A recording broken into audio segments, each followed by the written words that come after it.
Hello, everyone, and welcome to the Vintage Racers Roundtable. My name is Ken Minded. I'm the president of MVRCA, and on behalf of our club and LCTV, it's my pleasure to welcome you to episode 20 of the Vintage Racers Roundtable. And I had mentioned before that this is a special show. It's a series of programs where we gather together some of the legends of Maine racing, kind of trade some stories and look back in the rearview mirror of their legendary careers. And as I said, we mentioned this is a special show. Typically, we're at the studios of Lincoln County TV, but today we're here at the 36th Annual Northeast Motorsports Expo here at the Augusta Civic Center for a special live taping of the show. We're happy to welcome a live studio audience today, and you guys will get to participate in the program as we go along this afternoon.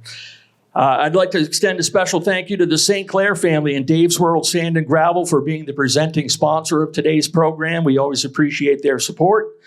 We'll introduce you to our guests in a moment, but as always, I have to introduce my co-host, the guy who does all the legwork in wrangling our guests, and he's a Unity Raceway Hall of Famer, a Maine Motorsports Hall of Famer, and a member of the New England Auto Racers Hall of Fame. And as we mentioned earlier, before the cameras rolled, today's his birthday too. Mr. Pete Silva. Hey, Pete. Hello. What do you think? I'm looking forward to this. First of all, I'd like to thank everybody for showing up. I'd like to thank our guests for taking the time and welcome today's co-host, Steve Perry, and for letting us have this show for the second year in a row during your show. No, it's a great addition to what we're doing here at the Northeast Motorsports I'm looking Expo. forward to what you have to say. And we have three of the most accomplished racing guests the state of Maine could ever provide for us. We have Johnny Clark, a 7-time past champion with 50 wins and an Oxford 250 winner. We have Jeff Taylor, a 9-time Oxford champion with 79 wins at Oxford and an Oxford 250 winner. And Mike, I got up to about 30 on the championships and stopped counting. With about 153 wins at Oxford and probably 300 total wins and 3 Oxford 250. So between these three guys, we probably have around 50 championships and 5 250. I don't think we could have a better group to talk to today, and I'm looking forward to hear about their beginnings and what they feel going forward. Oh, absolutely. And, the credentials that are sitting behind that table there is unbelievable, but three very humble individuals when it comes to it too, All right. Well, a couple more thank yous. I want to give a thank you to our historian, Ken Lane, and also a thank you to Sandy Haley for some great research she did for us. So, and thank you again to Lincoln County TV. Dan Walker. So, Dan Walker, too. Yeah, we got a lot of great people in the club. Anyway, let's get things going. An hour and a half is nowhere near the amount of time we need to even scratch the surface on these guys' career. But we're going to get into some stories, have some fun, and let's get at it. Thank you, guys. Everybody knows your successes and what you've accomplished. And I'm going to start with Mike. I hate to do this to you, but we usually start with the senior person at the table. Thanks a lot. You dodged the bullet, Jeff. It's close. Nobody, I understand Jeff and Johnny. It's like myself. We kind of followed our fathers into the sport. But I met you in the early 70s. You had the 64 5 Chevelle, the brownish one with a 5 on it, and the Rebel flag. But I see you raced in the late 60s. I think you won a street stock race at Oxford, a 50 lapper. Was that your first win, your first time out racing? Yeah, in 69. So what put you there? I mean, what made you decide you wanted to I know everybody knows everything about you, but how many people here know what Jeff, Mike in a race car? I don't think anybody does. What got you there, made you want to do it? I used to help Wes coach before I started racing. He used to race Oxford quite a bit. And he wanted to know if I wanted to take it out. I said, sure, I'll take it out. Well, I took it out, looped it right over the banking, but I learned awful quick you got to lift. Yeah, I think we've probably all been there. Yeah, That was where I started. So did you race a whole season in that division? No, that was before I even started. I ran a couple in 68, and then I ran the Chargers in 69. And then in 70, you moved up to Sportsman. Yeah. And now you're with Butch Craig. Butch and I, Butch did a real good job for me. Oh yeah, you guys. Yeah, When I met you, you were just starting to find your way with that car and Butch. yeah. Butch, he was right on top of things. Yeah. You know, I won quite a few races with him, and he did a great job. Yeah, you guys were the standard there at Oxford for a long time. Yeah. Had you guys been childhood friends? Oh yeah, Yeah. yeah, yeah. Do you want to? You started at the beginning Yes. with Mike. Jeff, I'm going to the end. Okay. The victory lap. When you're taking that victory lap of that race, I know the first thing that came to your mind was the word finally.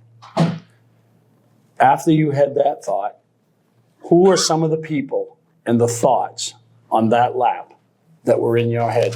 Oh my God. I mean, it's really a blur because you didn't really expect to do it because you never had.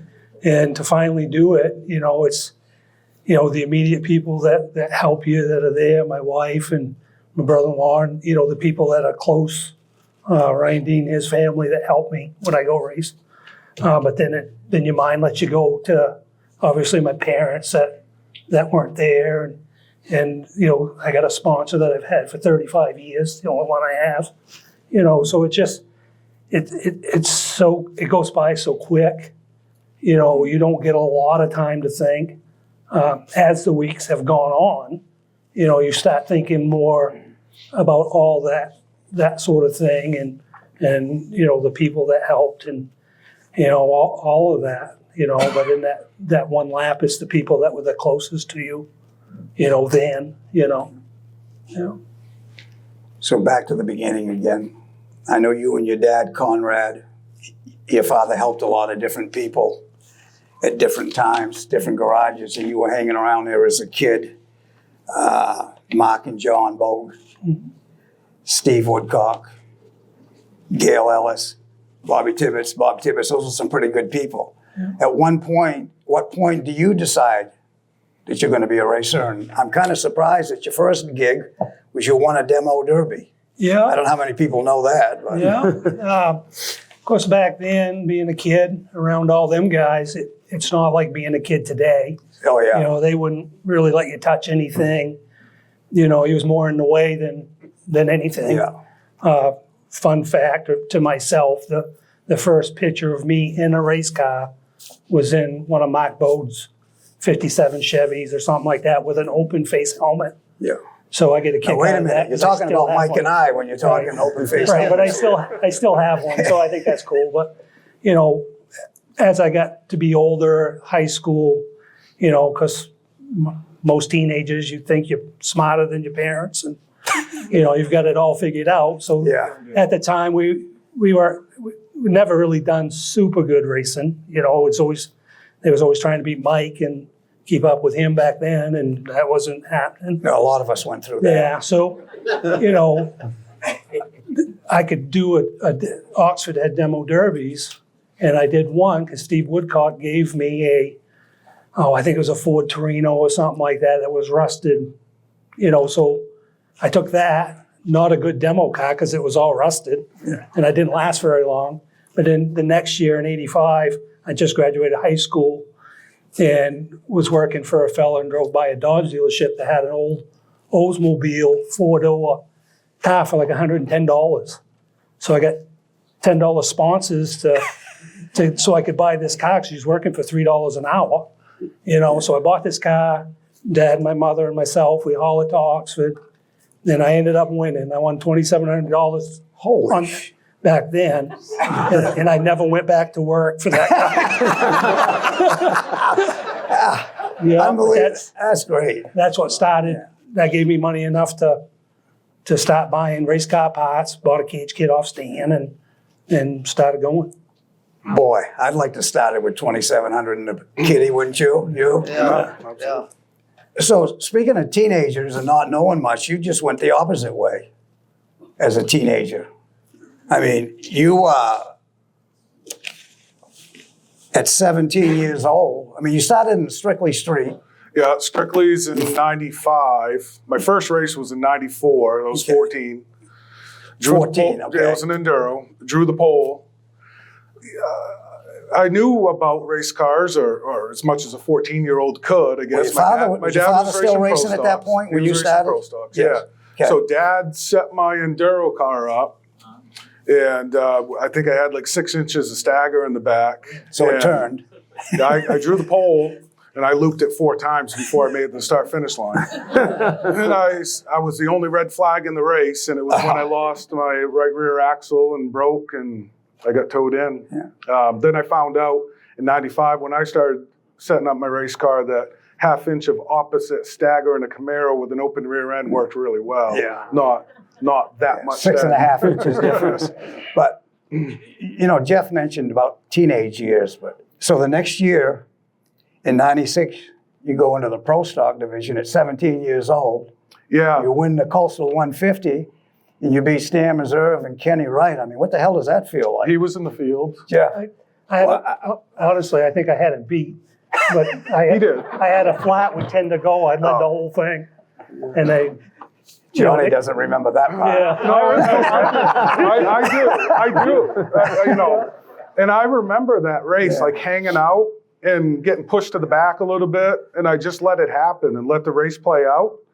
I mean, I was 17, and I remember being really excited because I'm chasing Jeff Taylor down and going, "This is my hero," right? Like one of them that I grew up watching when my dad raced, and then I was like, "Well, he's got a problem." Like I knew it.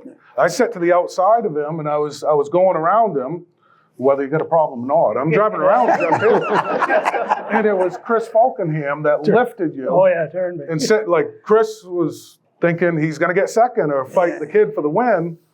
He should have drove around him like I did. Exactly, they could have. And then Stan got collected in it. And I mean, Kenny Wright, John Phippen, when I won my first race, like it was unbelievable. Just unbelievable. Yeah, you stop and think about the names you just mentioned. You beat, they're all in the Hall of Fame. And obviously, Jeff, you'll be there soon. You know, that's incredible at 17 years old. Yeah, when you win a race and you always want to beat the best, you know what I mean? Yeah. And then, but you're doing it now, still doing it. And talk about doing it with family, you know, and your parents every week. And then your sisters were involved for a long time and still, and your nephews and all of that. And now your kids going in. How big a deal is that? It's always been about family for us. I mean, yeah, we you know, through the late 90s, early 2000s, started touring around once the Pass Tour came along. And it was aunts and uncles. You know, there was always 5 or 6 motorhomes moving from track to track during those early days. You know, yeah, my first year, I guess when Pass started, I was 21, and boy, we did a lot of partying back then. You know, just from track to track, we always stayed the night and had a great time. It was all about family and fun. That's what we were doing. Yeah, and it, you know, things have changed now, and that's how you get together to be able to spend family time together. Yeah, absolutely. Yeah, I mean, in the 2000s when Pass came around and we started taking off, I just really thought I had assembled the best team, right? It was half family. Bill Marshall and Heidi Marshall were a huge part of my career in my early 20s. They did so much for me. Billy took care of tires, and I just felt like during that time frame I had assembled a really, really good team. And Well, the record validates that. You know, when you got into the 2000s there, Jesus, you owned that deal for a while. yeah, it was good times. Yeah. That spoils you, doesn't it? Yeah, it sure does. Yeah, absolutely. Yeah, I mean, 2011, we won 7 out of 14 races on the tour. And that was my best year in racing. So yeah, from my first championship in Pass in 04 to 2011, we had won, you know, a lot of championships, a lot of races. And then, you know, I settled down and had a family and got married, and then all the speed from the race car went away. But the coolest thing now is the coolest thing that's happened to me lately is having your oldest daughter come down and meet you in Victory Lane and drop your window net. Yeah, nice picture. I see the pictures. They're nice. Yeah, that's crazy. So, Mike, How long do you stay at Oxford in the sportsman division before you decide to move it on to something else? I mean, you've got so much history and so much success, and I mean, you got Oxford Open Comp, obviously a triple 250 deal. Your Wiscasset, I remember the 12 car with Dave Kimball. You guys must have won. You were in double figures that year for features. You had to be. Yeah, That was. So then, your first bout, you never did the old NASCAR North Tour, did you? Yeah, we ran that a little bit with Butch. Really? NASCAR Whose North. car? Yeah, that was I think it was O'Connor's car. That early with O'Connor's. Yeah. I'm not talking Busch Grand National. I'm talking NASCAR North, the early stuff. Yeah, we ran some of that north, Yeah. and then one year we finished second to Jamie Obie in the points. Yeah, that was 90, Yeah, 1990. yeah. Yeah. So that would have been the old North Tour. So when you start the Busch North Tour, you drove for a lot of different people. You had success with O'Connor's. You won a 250 and Phil Giboti's car, didn't you? The Yeah, 24. That was the first V6 car. Right. So what put that package together with them? Was that the Tom Curley deal? No, that was after that. I think Okay. Tom Curley, but you know, Phil Gaboti just called me up and wanted to know if I'd run his car, and I said sure. And we had a 200-pound weight break is what helped us. Oh yeah, that's big. Tire wear, and you know, we ended up winning that one for him. Yeah, I remember those guys when I was over there for a short time. There was him and another fellow, and Clarence Crouch was hooked up with them. They always had good equipment. Yeah. You know, I don't know what they did driving-wise, but... So, how many different team owners did you drive for in the Busch Series? I want to get to your deal with him, too. Got some more fingers. I know. I don't know. You know, I remember driving for SB2 Motorsports. That was a good time we had, or Steve had a good time. So, that's with you guys, right? We never were Bush. We've just No, I'm going to get... That was like on the Pass Series. yeah, Was that mostly the Pass Series? yeah, that was back, what, 2005, I think it Yeah, was. 4 to 6. 4 to 6. Oh yeah. Yeah, we ended up running the south and then the north. I think Johnny beat us up here the last race at Unity for the championship. We ended up second.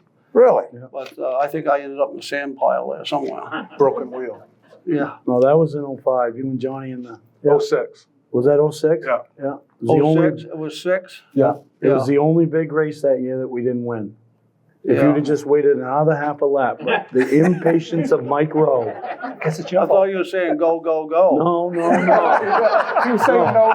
No, I was saying no. Oh, no, You, okay. just the impatience of Mike Rowe. Yeah. So what put you two guys together? I mean, you've known each other, obviously, but as a race team. As a race team? I think it was Mike Lux, wasn't it? Yeah, it was Mike Lux. Yeah. You know, and it was, Well, you got Steve Perry and Scott. well, honestly, we tried for Benji. We wanted Benji. And Yeah. and Benji, we'd put a deal together with Mike. Honestly, we had a car, and the guy that was driving, we'd shut the car down. We weren't doing it, and it was funny. We went to Groveton, and I knew Mike, but I didn't really know Mike. And I said, I went to Groveton with Mike Lux, and he was owner with Mike's car, and so Mike come up to me and he says, "Where's your car?" I said, "Oh, it's sitting in the garage on flat tires." And he says, "Why don't we take it to Halifax the next week?" And I said, "Really?" And he says, "Yeah." I said, "Okay." So I had to convince my co-owner, and I had to convince my wife. So this is where I invented shut up money.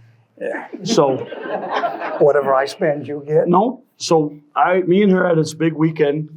The next weekend we were going away. We had the sitter for the kids, but I had a chance to put Mike Rowe in my race car Yeah. to go race Halifax. So I come home and I talked to her and I said, "This is what I was going to do." And she said, "No, we're going away." I said, "No, I'm going to go race with Mike Rowe." She said, "No, but we're going to go away." And I says, "Well, you know that watch you want? It was like $1,500. I said, "I'll buy it if we go." She said, "As long as you buy it before you go." So she shut up, and I went racing with Mike Rowe.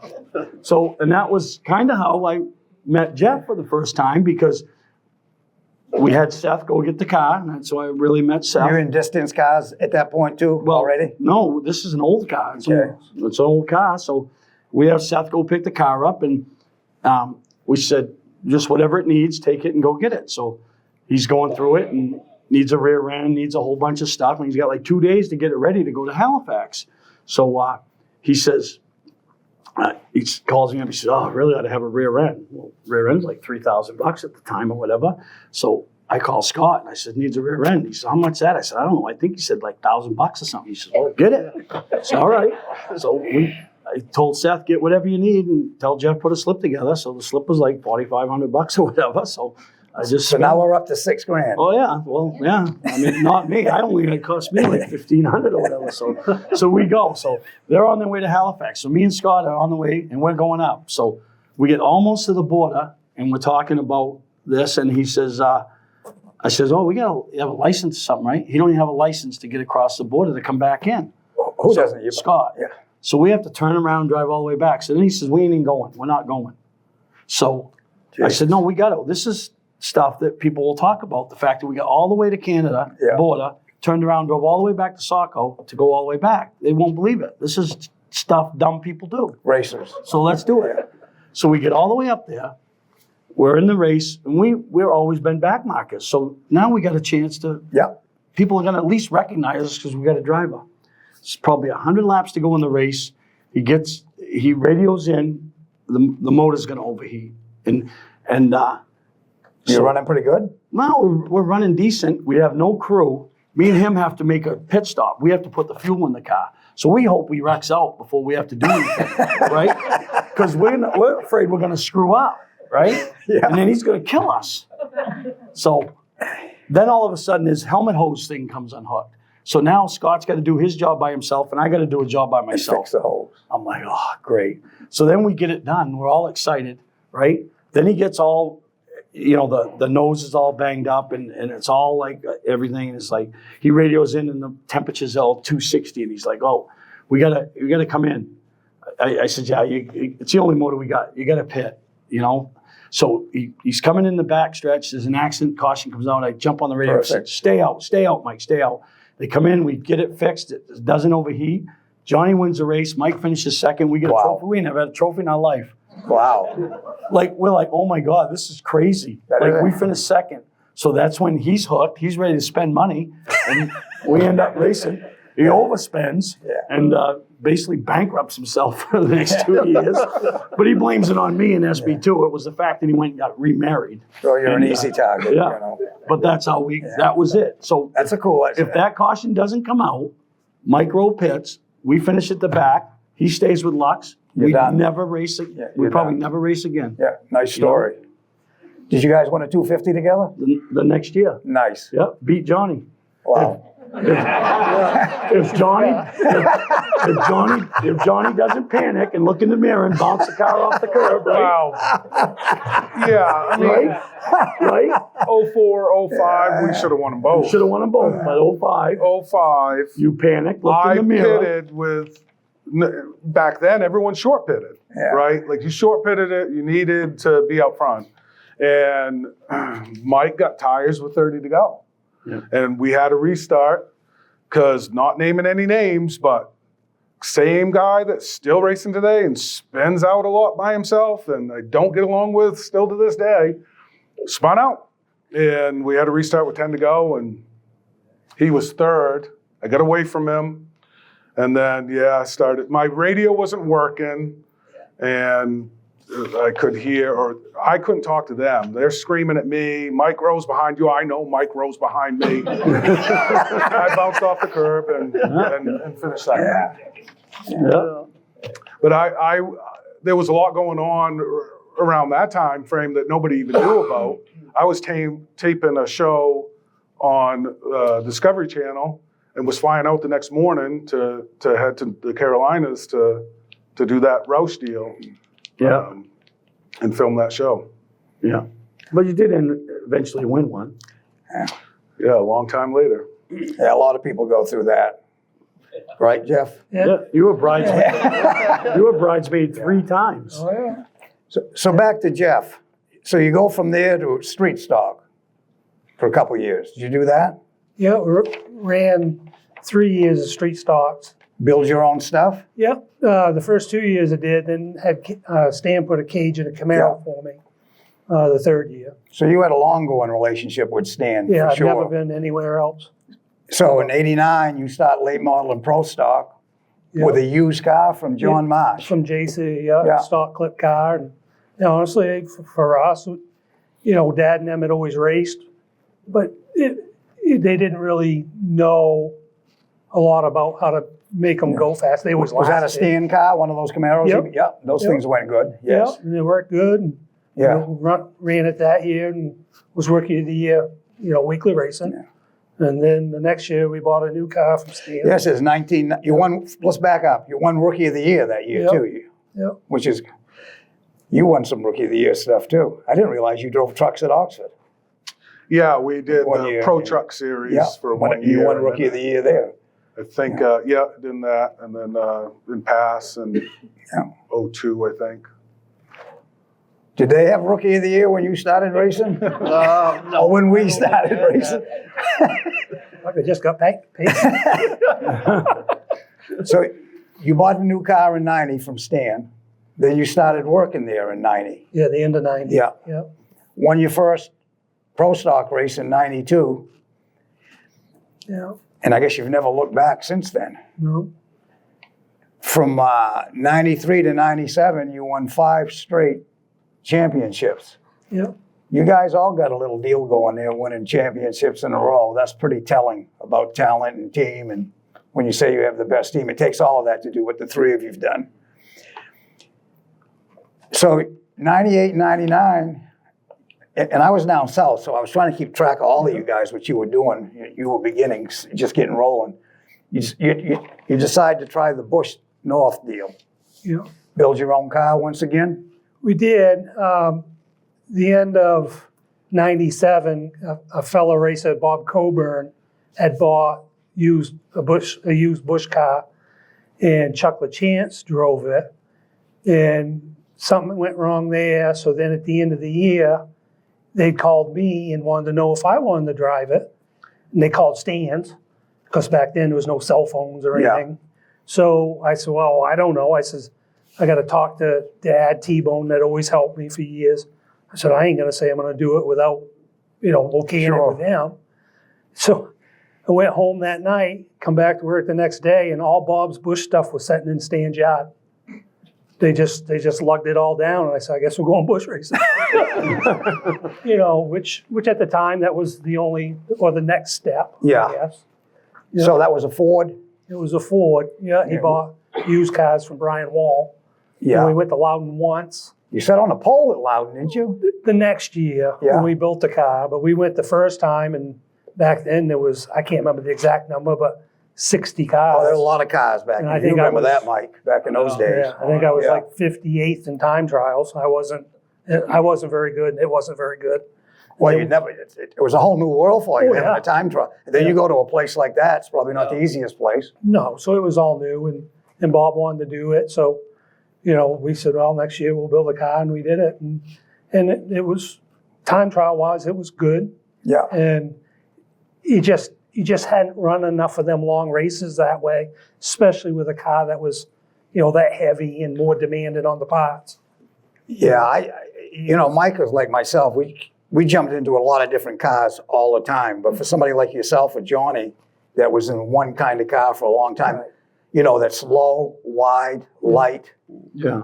Then you jump into that, and it's wanting to Oh, yeah. roll you out of the seat. But you must have adapted pretty well. You were the 1998 Rookie of the Year. I don't know how many people know that of the Bush North Grand National Series. So that's pretty impressive. Yeah, it worked good.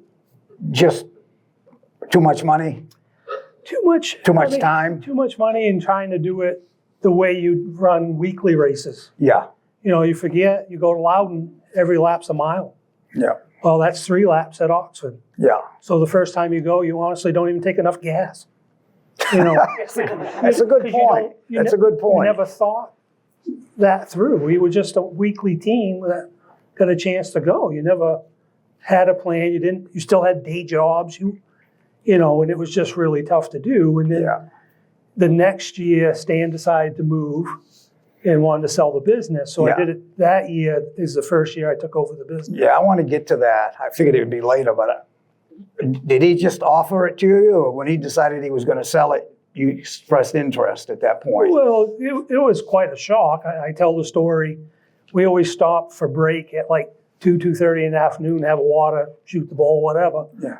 So this is on a Friday, and he's like, "We got to talk." And I'm like, "Man, I worked pretty hard." I thought. I was like, What did I do? "Yeah." And he says, "You know, I want to move south. I want to sell you the business." And you could have hit me in the head with a shovel.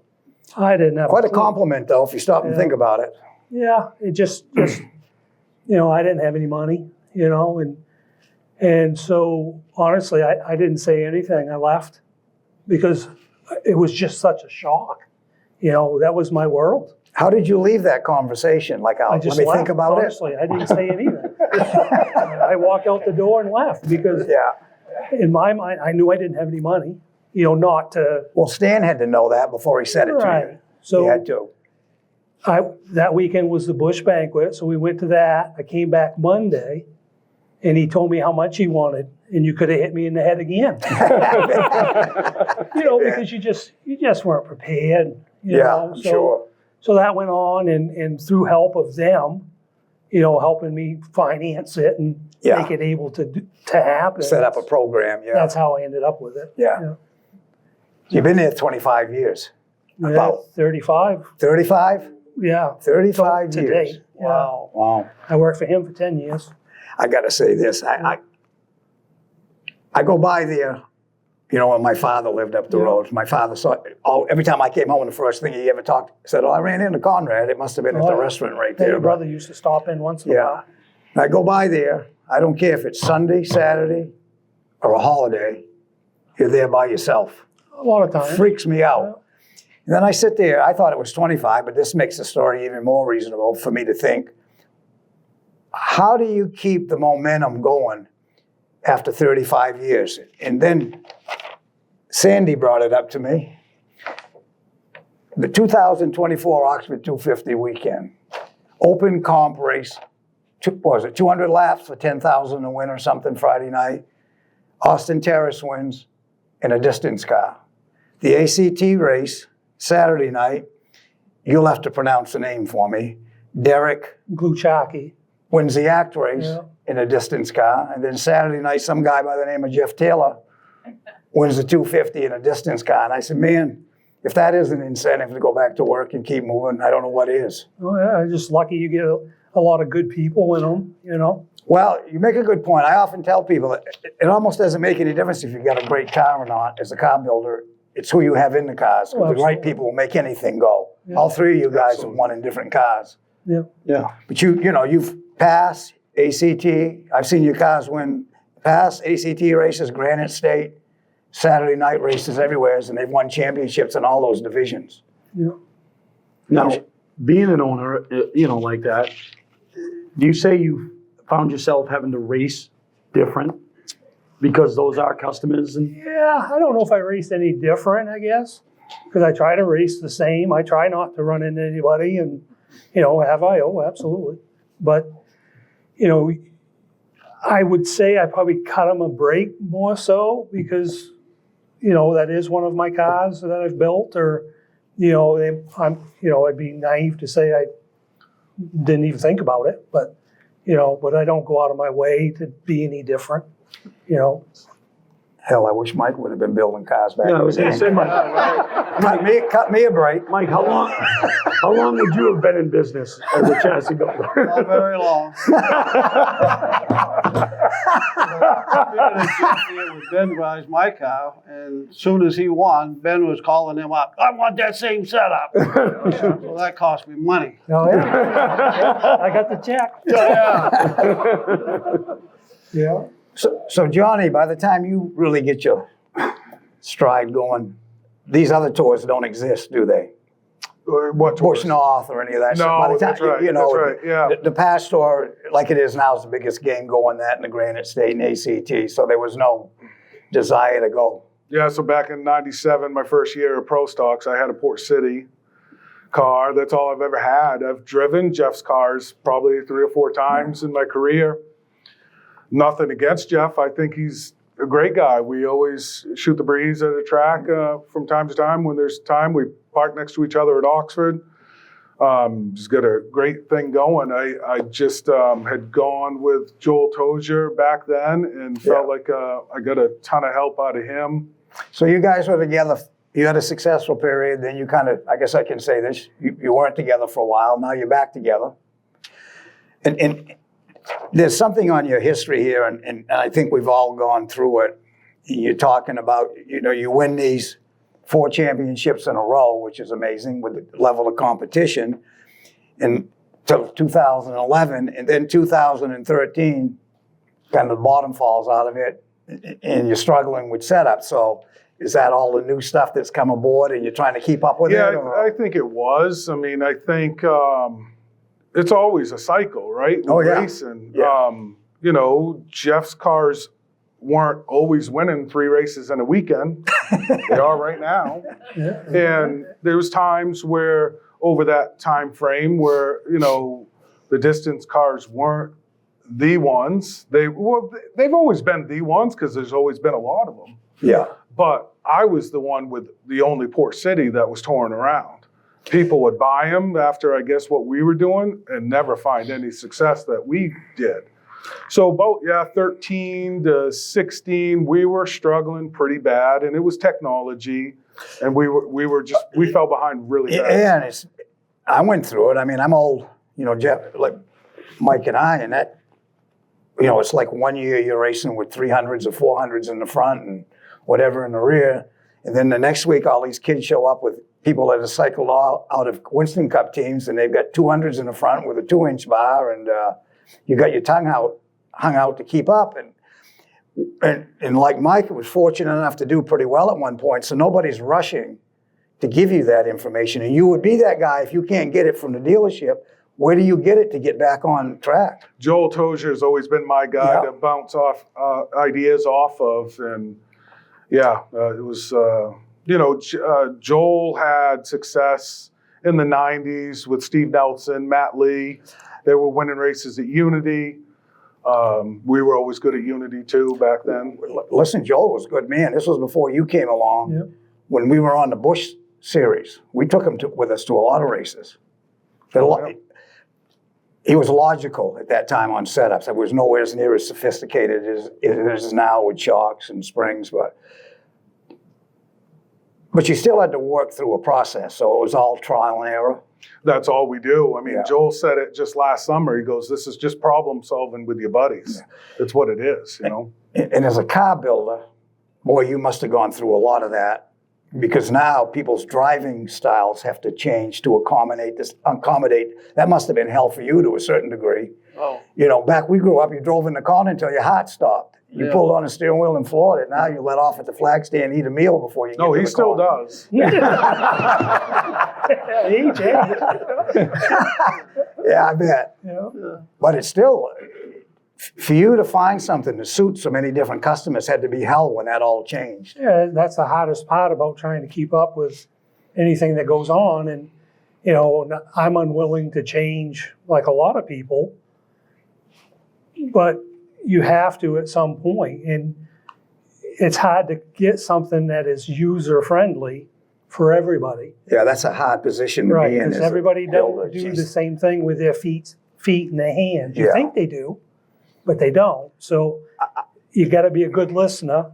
And some people that I've helped by listening. Some people I haven't. I could never figure out what they needed. I watched Cushman and his kid in the last 3 years being around you. I don't know if any teams come that far. And I know they swear by everything you say and everything you do. Yeah, I mean, he won pretty early, though. I think he won the first 4 or 5 races that he ran a pro stock.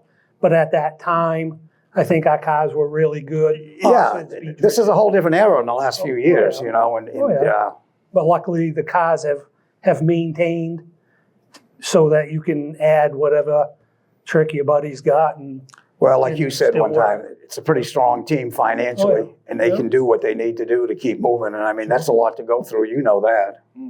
Absolutely. Yeah.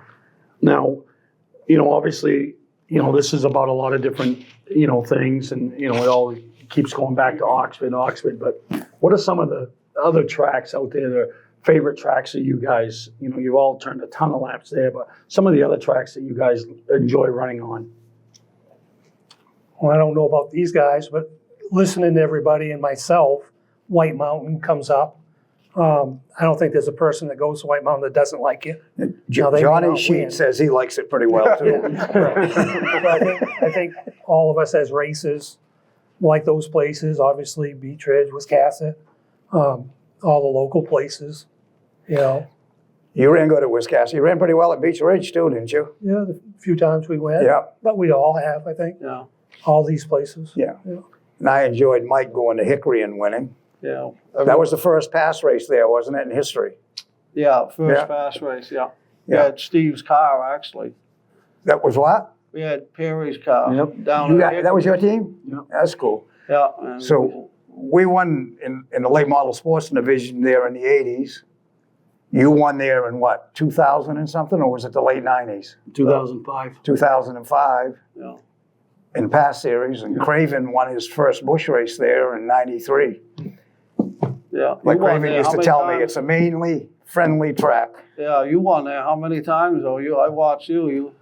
A few times. I think it served me well. I think racing at Unity and Yeah. Catamount, when I went there, it was like I was home. I got lucky. I was riding, you know the deal. I was riding a good horse. If you're not riding a good horse Right. with good knowledge, you're just there. So I was lucky, So But it's been friendly to Maine drivers. I enjoyed seeing that. it was a fun track to drive. Yeah. Rough, move around a little bit. Character.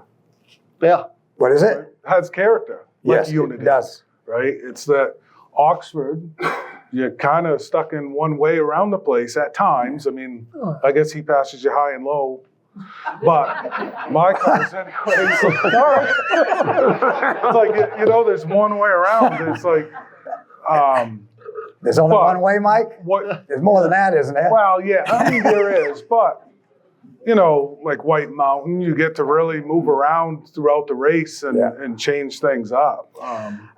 I talked to a lot of people in a lot of different states in New England, and everybody says the same thing about White Mountain. Evidently, the facility must be great, management must be pretty top Took me notch. like 10 years to win there. Yeah, well, evidently you got it down once you got there. But like Jeff said, everybody that goes there loves it. Yeah. It's on everyone's bucket list. Yeah. It's a fast little track for what it is, and it's a lot of fun. So you done? Me? Yes. Yep. So that, Yeah, driving. yeah, that's cool. Well, I know, you aren't going to stop working. You just no. don't have it in you. Yeah. But that's cool as hell, win the Super Bowl and go home. Yeah. I mean, we only been racing once a year, basically, for the last few years anyway. And that's something else Sandy brings up a lot. And I think you guys will know, everybody at this table and the people that have raced here, to only race once a year and go to the damn 250 and win it, that's just, to me, that's bigger than winning a race. Yeah. I know, you know what it takes to do that. Yeah. And I mean, I'm not being wise. If you're 30 years old, you can race every now and then. But Mike, just like I know, I raced well into my 50s. And Jeff, what are you, 57 or 8? 57 right now, yeah. That's amazing to me to not race all year. Because people don't understand, you don't lift weights and work out, but working on those cars and lifting and bending is a workout in itself. But to go do what you did and double up on that is incredible. Yeah. Hats off to you. Yeah, I'm sure it's everybody amazing, feels that way. Yeah, nice job. I wouldn't tell people to do it that way. it ain't easy.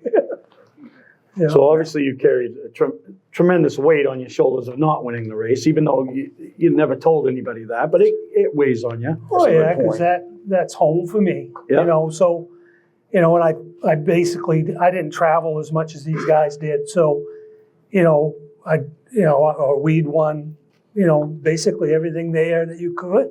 Yeah. And we had cars that could have. We came back from bush racing. We got 4 laps. I led the first half, got 4 laps down on the green because I had a flat tire. I come out, there was no lucky dogs then. I come out and drove around everybody twice. Jesus. Still lost. Yeah. So we had cars that should have won, and you just didn't. So to do it the way we did it and win makes it, in the end, it probably makes it more special than if you'd have won back then, because of the circumstances. I'm surprised you didn't hear me hollering from Florida Yeah. when you only took 2 tires on the Kyle Busch deal, because I knew you could have beat him with 4. And I was screaming. My girlfriend's looking at me like I was losing it. Yeah. You just thought you wanted to get out in front of him? Well, back then it was an act race and you were only allowed so many tires. Okay. So my car was pretty hard on the right front. It was fast, but they let you have 8. So we bought 5 rights and 3 lefts. And we were going to stop and put a right front and left rear on. But we'd come back out and basically not in the lead, but up front, got the lead quick. So you're not going to stop. No, you led for a while there. Yeah. So it just the way it worked out, and that you end up getting beat because the left side has been on it all day. That was heartbreaking for me. Yeah, it was for me too. I bet. Ken, have we talked too long? Oh, no, you guys are doing great. I just wanted to, if anyone has a question they want to ask, feel free to raise your hand. I'll try to get to you. I have a question for you guys, and I hear this question all the time, and I figure you 3 would probably know better than anybody. If you want to give away the trade secret to any young racers out here, how do you get around Oxford Plains Speedway? He's won the most. You got to have a good handling car. You got to have a good crew. And today it's all about shocks and springs. And you just got to handle. You got to be able to get off the corner. Yeah, and I'd agree with Mike. At Oxford, I always tell people the car has to do 90% of the work because, there is not really any banking. The front stretch lays the wrong way. You don't use the brakes hardly. The motors don't mean much. So if the car doesn't do all the work and set the way it's supposed to, you can drive it hard if you want, but you're not going anywhere. So the car has to do the work. Yeah, that's good statements there. Whereas other places, a Unity where you could smash the gas and get on the brakes, those type of racetracks, the car, the driver could probably mean more, So in my case, what helped me at Oxford is once I got working with Stan and learned how to, make a race car fast, is that I could make my car better than everybody else's. It weren't that I could drive any different. Well, you guys all must have learned pretty well because, like you said, you didn't win a lot there, but you should have, could have. Yeah. So you must have figured it out yourself. Took a long time.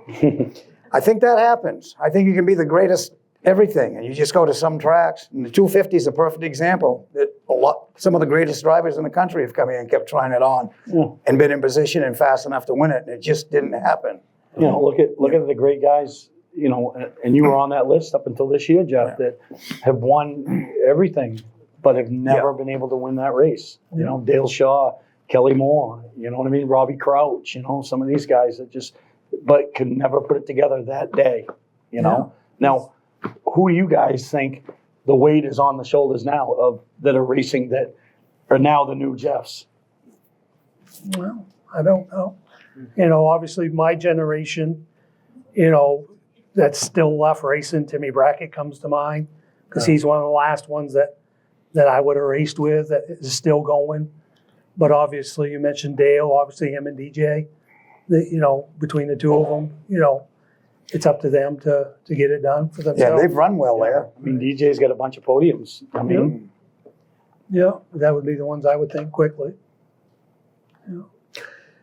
So, Mike, another year? Yeah, Dickie wants to race one more year. I keep retiring the last 3 years. 4 years. I say one more year. You're going to do it, aren't you? Yeah, I'm feeling good right now. Working out all the time, TV up, TV down. Don't forget the channel. I'm hoping for the best. I tell you what, you'll regret it if you don't. Yeah. I really believe that. I got done in 2006. I had all kinds of sponsorship. I was just tired of the politics. I wrote a letter of resignation, and 2 years later, I wish I'd have gone until I drew my last breath, and you're that kind of guy. You've done it your whole life, so you got to do it one more year. Yeah, if I can talk Steve get back into it, spend a little bit of his money, we'll probably race a little longer. Probably stand a better chance of seeing God. If I had your money, I'd throw mine away. You and Fowler have had a long relationship. Yeah, we have, and he's the one that keeps me going, Dickie. You know, Mikey and Travis would do a good job on the car when they get to the track. You know, and we're a believer in Jeff here. You know, we love his chassis and. Yeah, you've been in a distance car forever. Oh yeah. Yeah. I'm a distant person, and you know, if we need a question or answer, Jeff is right there to help us or whatever. And like I say, Mikey and Travis and Dickie do a good job on the car, and I'm gonna probably end up in one. You know? Yeah. So, Jeff and Johnny are second generation racers, and you created second generation racers. Yeah. So Ben and Tommy, Yeah. right? Yeah. And then Max and Gunnar, grandkids. Yeah. Yeah.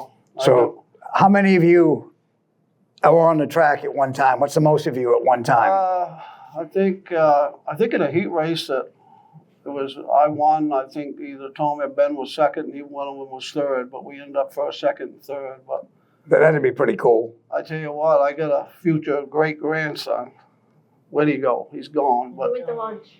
James Pastor, as soon as he gets up to take my place, I'm going to retire. 'Cause Yeah, that kid I've heard can all do it. kinds of good things about that. Him, a lot of good things. He's a good little racer. Yeah. 9 years old.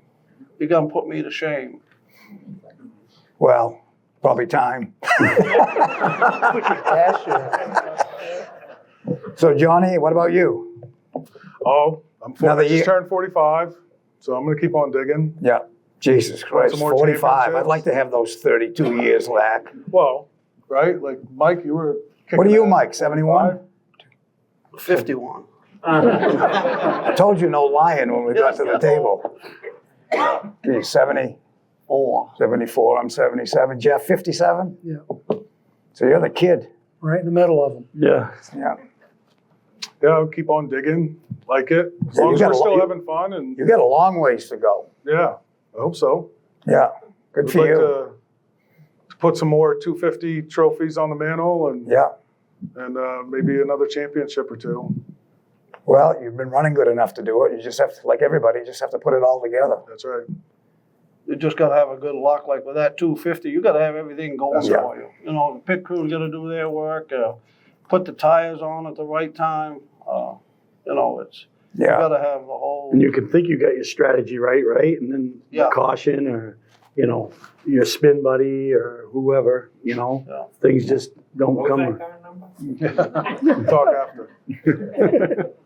Sorry, I'm so busy running my mouth, I forget about the audience here. I apologize. No, Ken? we've got a question right here. Go ahead.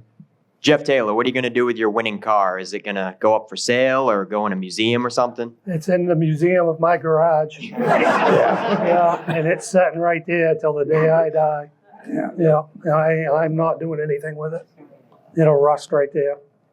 Yeah, and just, you know, I've never held on to any of my cars through the years. And I, you know, as you get older, at least for myself, because I build them, I always thought it'd be neat to have one. Now, obviously, I can't get back what I don't have, but I can hang on to that one. Yeah, So that's, that's what I'm gonna do. you still got yours, Johnny? Oh, my car? 250 car. Wow. So I've never been one that wrecked a lot of stuff. And so I put a clip on in 05 and then 21, the front clip. Went from 05 to 21 without a clip. The car you won the I've 250. been through like 4 since then.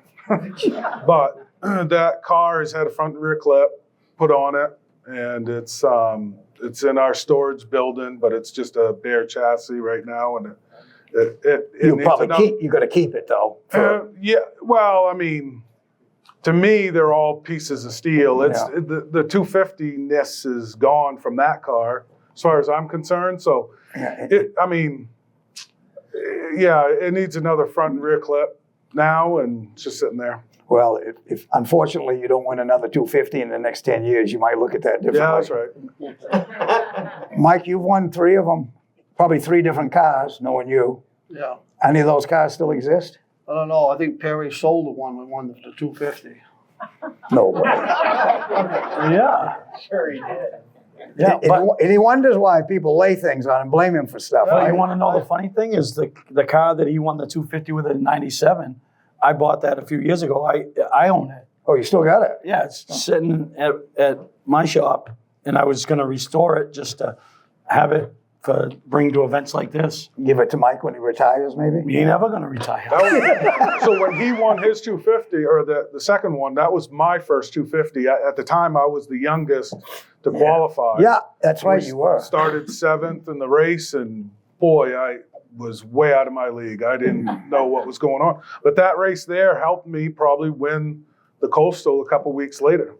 Yeah, well, yeah, reality kicks in, and your whole mindset has to change to move forward and up, doesn't Absolutely. Yeah. it? Yeah, I think we've all been through that. Oh, yeah. I think we've all been through that. We all think we're hanging on, and then the big guns show up when you have a big show, and you find out you are hanging on then. Yeah. Yeah. And most of, There was like 105 cars back then showing up at 250. Oh, yeah. throw something at me next time. Okay, I got two questions. One's for you, Steve. Did your wife ever get to watch? Yeah, she did. I got to go to Canada.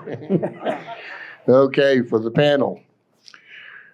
Other than Johnny beating you, Mike, and you, Jeff, as a what I coulda, shoulda done moment, and Mike beating you, Johnny, as a what I coulda, shoulda moment, what was the biggest woulda, coulda, shoulda moment that if you had that race to do over again, you would have done something different? I think of a race at Lee with Mike, like 2010. We led the whole race at Lee, and we had a restart. And Mike really was not a factor the whole damn race. We had a restart, and he was outside pole. And I'm deathly afraid of jumping a start, and I gave him a foot at the line. What a mistake. We went and won, and sideways, and he drove off in the sunset after.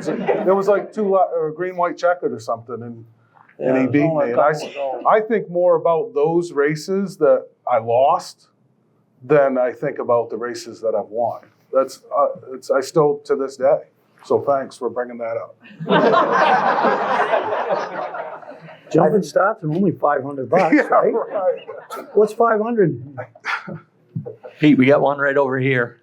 And we got about 20 minutes left to go, guys. So, but go ahead and ask your question. Yeah. Mine's not a question, it's more of a comment. I started going to Oxford when I was like 5. Back then, we had Mike Rowe, we had Al Hammond, we had George Coolidge, Wally Patrick. You guys were heroes to us. I got to be a crew member on Al Hammond's car. That was great. Then Jeff era came along. It was awesome watching Jeff race. And now we got guys like Johnny and Ben, Derek Griffith. I feel like I'm probably one of the luckiest guys here because I got to see every one of you in your prime. Thank you. Good. My question is sort of a two-parter, generally from Mike, but the other two can chime in if they so please. Obviously, as my father mentioned, Mike, you raced against some of the greats at Oxford, Al Hammond, Leland Kangas comes to mind, Carol Ryder, so on. I guess the first part is, who was the guy back then who was the guy keep Mike Rowe on his toes the most? I guess the second question is, who's a guy at Oxford, could be anywhere, who you think was underrated, as in a guy that nobody really talks about, a guy who you appreciated but doesn't have the limelight as the three of you do? Those are good questions. Boy, who would that be? No, I don't know. He asked you. I don't have to answer it. Oh, I don't know who the underrated would be. But his first part of it was who was your toughest guy through the years? You and Leland, Billy Clark. The toughest for me was Albert Hammond or Leland Kangas. I mean, we raced side by side for a long time. I don't know who would be the underrated. I know that one night, I took Leland's car out before the national anthem. He took mine, and the people flipped out in the stands, because they thought we butted heads and all this, but we didn't. Yeah. But we could race side by side. But that back then, it was good racing. Not like these younger kids today that come up and boot you in the rear and boop, there you go. Did you really just say that? Yeah. Thank you, Jeff. I didn't know how to respond to I that. know the whole room was thinking, wow. Jeez. We'd go racing with Mike, and we'd need some crew help, and I'd say to the guy, "You want to come help us?" And I'd say one or two things could happen at the end of the night. You be standing in victory lane getting your picture taken like this, or you be fending off people with your knuckles. Those are the two options you got. Yeah. There's basically two different mics. Yeah. If you're racing him for 10th, it's fine. What? But if you're racing him and he thinks he can win, Oh. that's a different guy. Oh. Yeah, Mike, has your driving style changed over the years at all? The what? Your driving style? Not much. Pretty constant. The second part of his question is, who do you think, out of all the people in that era that you raced with, was the most underrated and didn't get enough Oh, boy. attention? That's a tough one. Yeah, sure it is. There were a lot of people there then. Back then, I mean, like the 250s back then, you had 120, 30 Oh, yeah. cars, even For a for the 250. Now you Yeah, from two countries and almost every state in America, actually. But, I don't know who that would be. Underrated. Who would it be, Perry? You got the answers. I ain't your age. Well, That's a good question, though. Anybody got any thoughts on that? Tough question. The audience? I mean, we had a lot of people back then that could win races yeah, just because they weren't, right. Yeah, always talking or something. They just didn't get paid attention to. yeah. Got one right here in the front row. I just got a question. Do you think the drivers of today have the grit and determination that they did, through your guys' heyday? I grew up watching Mike race at Oxford, and I can remember one race where you guys lost a motor or something in practice, and your crew was coming down 26, working on the car on the back of, I think you went up and changed the motor with Reggie Gammon or whatever, and rolled that car off and raced that night. It was probably one of your championship series. I think of Jeff during the ACT days at Oxford. You were leading the race on Saturday night. Some guy spun out right on the start finish line, piled into him, bent the clip on the car. And I think 250 was next weekend, I think. So you went home, changed the clip on the car, brought it back. I don't know if that was the year you come in second to Kyle or not, but that's determination. Today, it just seems so different than, watching you. I'm sure you got your own stories too, Johnny. So I know for myself, because I build them for a living, that part to me has changed, because I was fortunate enough to grow up in the time where you built your first race cars. I tell the story. I remember coming home on a double weekend, getting wrecked on a Saturday night, street stocks, coming home, cutting a whole right side of the frame rail out, putting a whole nother right side in it to go back the next day to race for $7. Yeah. So today's, and it's not their fault, but today's racer, the kids, they all go to me, Port City, whoever, and buy a car. So in the end, they're losing out on what most of us had done at the time. You just worked your butt off to fix your car to go back. Well, now they just haul it to somebody, and so that way the racer has changed. I got many racers that their fathers will bring them. I never do see the kid that drives it. They don't work on it. And I think that's a loss. Yeah. Back then, we'd usually fix the cars ourselves, but like today, something happens, wipe out the front fenders or nose, and we call up Jeff, have him fix it. Yeah, that's really a great question. Johnny probably has that grit as far as the younger at the table, and there's probably some people that do. But if you go from the front of the pack to the back, nowhere's near the grit of the eras these guys are talking about. Just not even close. Michael, we used to race what? Thursday night, sometimes Thunder Road, Friday night, Saturday, and Sunday. I don't think that people today could handle. You probably could, because once you start, you're into it. But I don't think today's people could do that.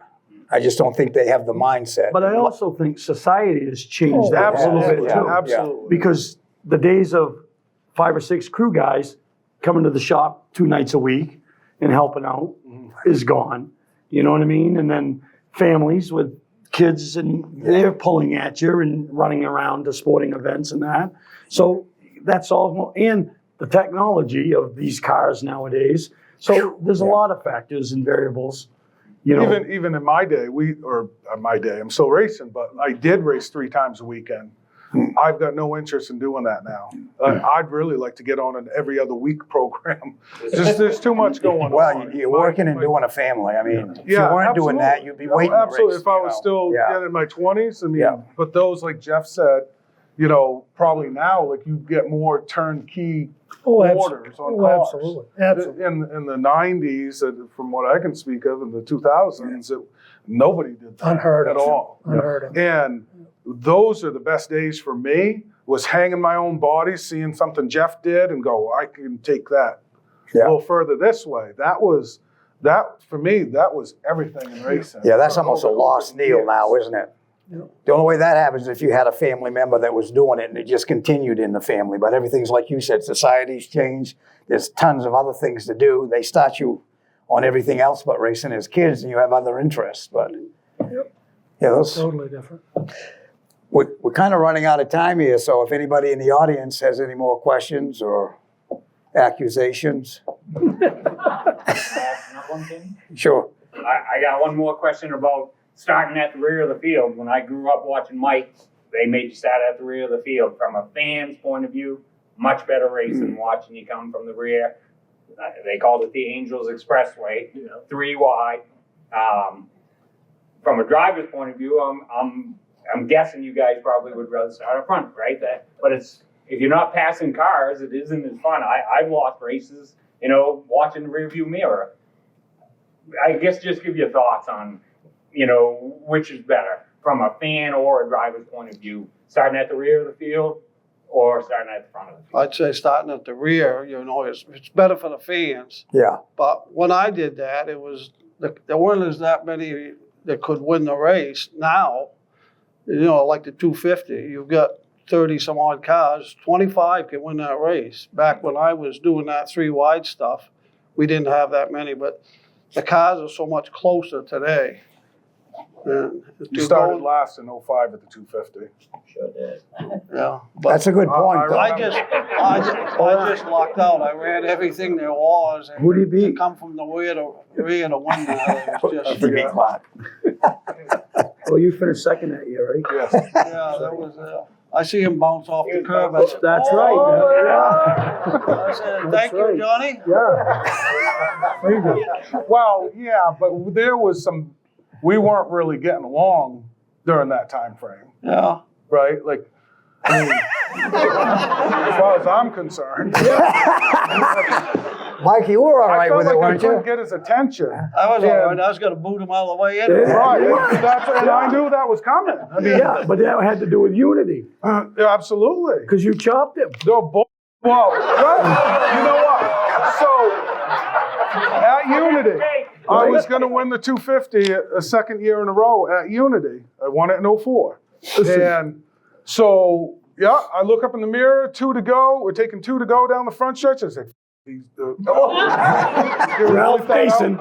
I said, he's going to catch me. Yeah, and he caught me into 1, and off of 2, I said, that guy is not going to win this race, and I don't care if I don't. So I did a 360. He ended up in the frog pond down the back stretch.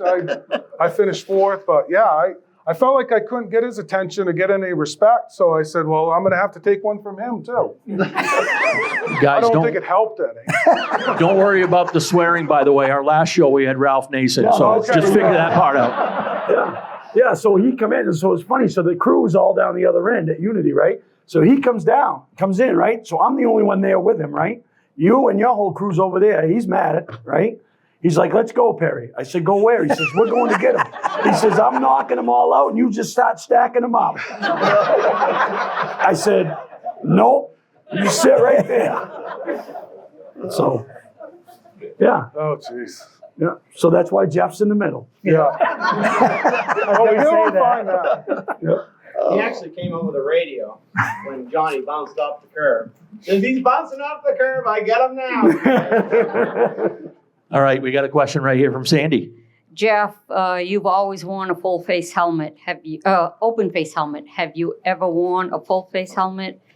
And have you guys, Johnny, Mike, do you prefer a full face over an open face helmet? Yeah, I wore a full face one.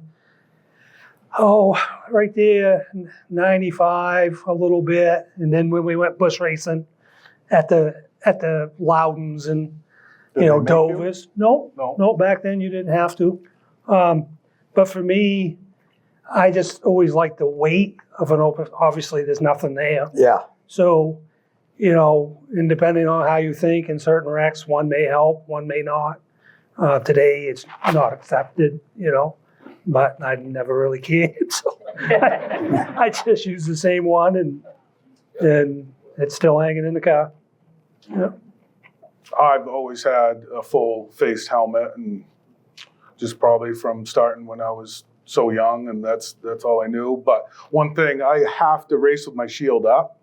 I can't race with it totally closed off. I got to get the speedy dry bouncing off your eyeballs, I guess. I don't know. It's something. You wear goggles when you're open face. Yeah. I need the air movement.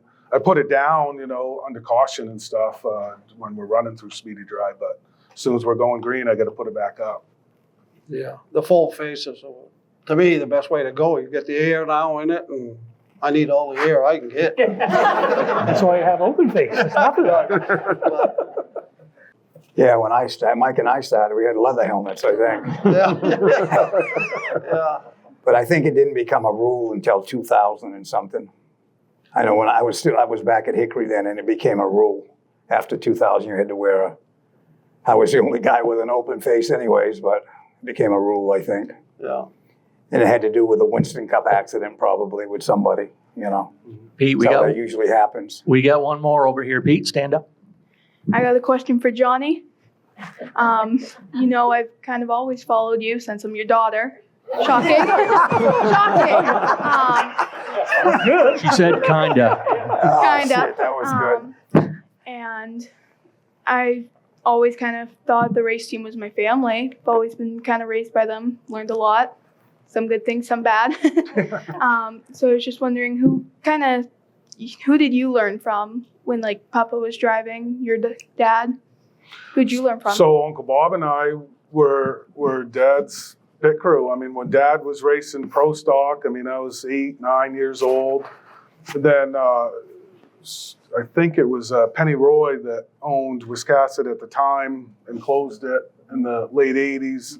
And then St. Clair, in 91, bought it. And then I would have been 11. I was begging Dad to get a race car, and he did. And then in 94, 95 is when I kicked him out, and it all worked out. But with Papa racing, it was just hard. He was too busy building a scrap metal business and doing that and working. And if I could talk him into buying a tire, we might end up getting our picture taken that night. But he just didn't spend the time or money that it took to get. And I guess he was sick of me yelling at him on the radio. So finally he just said, "You do it." Well, that worked out well for you. Yeah, I did. Yeah, good for you. Persistence. Yeah. Any more questions? Yeah, we'll do last call on questions. We got about 10 minutes left, so we'll start wrapping things up. We got a neat little thing we do here at the end, but thank you guys again. And last call on questions. All right, thank you guys for participating. Pete, back to you, buddy. So, Mike, go ahead. Oh, I got a quick one for Jeff. Have you only raced, other than your demolition derby, oval track stuff, or is, like full body cars? In the beginning, you mean? Yeah, there was no go-karts or anything. Nothing. back then. Because I know the other two have raced lawnmowers. Yeah, never done that. Right? You guys raced a lawnmower, right? Mike, you raced, right, Johnny? Yeah. I think that question is leading into you guys. I was fast. Surprisingly, I was fast. But who won? Oh, you did? No, you remember who won? No, it was Mike won the lawnmower race. Oh. Well, yeah, but I mean, Cassius Clark was involved, and you get fixated on racing, not what you're supposed to be racing the race, not this one guy. And people ran really fast when I went through the pit area and up over a bale of hay. And so, long story short, we used to race lawnmowers, and the Pastor was running at Beach Ridge, and these guys all wanted to come see us race our lawnmowers. So I put a little exhibition race with a bunch of past drivers on these racing lawnmowers. And it was just going to be a little exhibition race, and people were going to come over. And we put these guys on their lawnmowers with their numbers and said, just put a little race on. Well, you tell racers to put a little exhibition race on. Don't happen, right? But Cassius shows up, no helmet. I said, where's your helmet? He says, well, just racing lawnmowers. You don't need a helmet. So we give him a helmet. He rolls over. Tony Ricky rolls over. Johnny and them, they get caught up on the backstretch. Well, somebody runs in the back of Johnny. He runs up over the hay bale, over the guardrail, never lifts. He's running like third when it happens. He comes out of the pits fifth. The crowd you see the crowd go. I'm like, Mayberry told me before we left the racetrack that day, if one of my guys gets hurt tonight, you got a problem, right? We had like 1,000 people at this little place that they shut the place down for 2 years because they had to make more parking and everything. Mike won the race. We had to cut it short after Cassius rolled over. It was incredible, huh? It was crazy. These guys were like out of control on these lawnmowers because they weren't stock lawnmowers. No. I said once of that was enough. Yeah. I can't believe that. Yeah. Mike won. Well, you called the race when he was in the lead. Well, yeah. Mike's been a reminder in a lot of races for what you shouldn't be doing, hasn't he? It's been fun. You guys have done a great job. And got to wind it down here. You guys have done a great job. I'm not used to Jeff and Mike talking so much. I didn't really know you, Johnny. Great answers to the questions. Really impressive. Thank you for taking the time out to join us. I hope everybody in the audience has enjoyed these guys. Did a phenomenal job. Very proud to have you on the show. Thank you. And the way we usually like to wrap up our show at the Vintage Racers Roundtable is just to give these guys, they've had a long and storied career, and I know it would take a lot of time to list everyone that's helped them, but a chance to give some special thank yous to the people that are instrumental in your careers. So, Johnny, we'll start with you. Well, Joel Tozier, by far, has been a mentor to me throughout my racing career. There's people that come to mind. Robert Green that came along.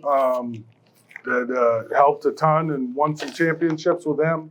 Bill and Heidi Marshall, my parents. I mean, it was a family, deal over the years. My family now for understanding that, Dad still loves this, and it's really cool when you get your family there and involved.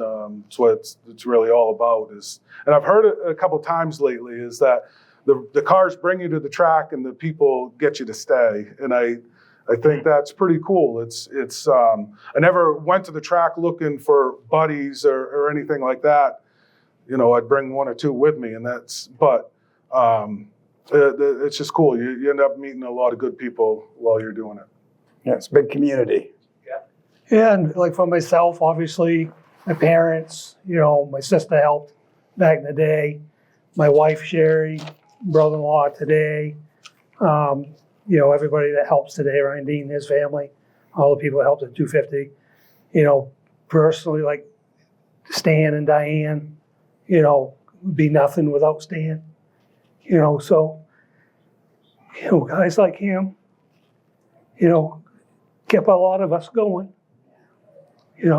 so My sponsors, Eric and Cheryl Dixon, I said they've sponsored my car for over 30 years. Wow. You know, so there again, it'd be nothing without them people. Michael. Oh, well, you know, start mine out. Butch Craig did a great job for me, you know. Then I got hooked up with like SB2, Steve Perry. You know, it brings back a lot of memories to me. I mean, I think we won, but the Halifax 250, Oxford 250, and the 300. You know, now I'm with Dickie Fowler, doing a great job for me. So I don't know who's going to be next. You spent a lot of time with O'Connor's too. Yeah, Mike O'Connor, yeah. I mean, there's so many people that I'm missing, you know. Phil Gabodi with a 24 back, and when I won that with a V6, it's just been a long, great haul. It's been a great, you've all been there for a while. Had great careers, really. Fortunate. Yeah. Yeah. Nice. Yeah, and of course, we want to thank Pete Silva and thank Steve Perry for sitting in today. Great program today, guys. Like I said, this show is going to air on Lincoln County TV, lctv.org, at the end of January. Just keep an eye on our social and website for the details on when that'll run, and we'll also share it on the Maine Vintage Race Car Association website, mainvintagerace.org. So just keep an eye on that. It's programs like these that we like to bring to you guys to help highlight the history, the rich, long history of racing in the state of Maine. This is episode 20. If you haven't seen this show before, go on our website or go on Lincoln County TV and look at some of these previous episodes. We've been doing this for a couple of years now, but it's through your membership and your support of the Maine Vintage Race Car Association that allows us to put on these shows, to put on the Maine Mobile Museum, to put on the Motorsports Hall of Fame show right here at the Augusta Civic Center. We have one of the new inductees sitting right here in the front row that's going to be inducted in November, Joe Bessie. He was in this panel last year. And it helps us store all the memorabilia that we do. So thank you guys for your support. Thank you for supporting Maine Vintage Race Car Association. And thank you to our panel one more time. Thank you. Have a great time.